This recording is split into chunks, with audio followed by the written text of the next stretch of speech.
Good evening, Brent and Sarah. Under this new proposal, Governor Lamont wants to make the property tax credit $350 and more people would be eligible for it. Leaders say it's a small step toward making the state a more affordable place to live.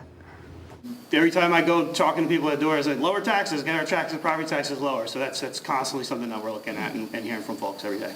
Newington Mayor John Tristers says property owners in his community need a break. We're in a spot now where people are hurting, and anything that we can do to help them, tax relief-wise, is great. So I'm happy to be here to support the tax credit in the governor's bill. And the Lamont administration hopes to deliver that relief through a new plan to increase and expand eligibility for the property tax credit. $350 makes a difference. His team says the $50 credit increase is expected to benefit about 800,000 filers and provide $85 million in tax relief, with the changes applying to single filers who make up to $130,000 a year and joint filers who make up to $160,000. When you talk about affordability in the state of Connecticut, people often point to housing, the high cost of housing, and some of that is related to property tax. All different ways we can bring down the price of housing, the cost of housing, and property taxes, and it starts with another $50 in your pocket, hopefully by the end of this session. In recent years, Connecticut saw a property tax credit as high as $500 and as low as $200.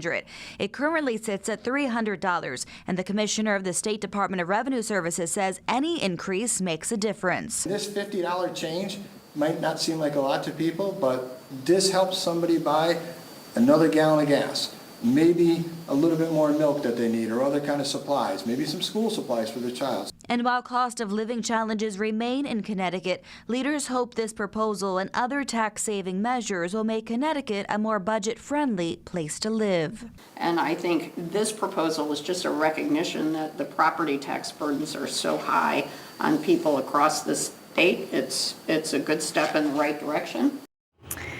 These changes, if approved, would apply to the 2026-2027 fiscal year. In studio, Bridget Bjorlo, Fox 61.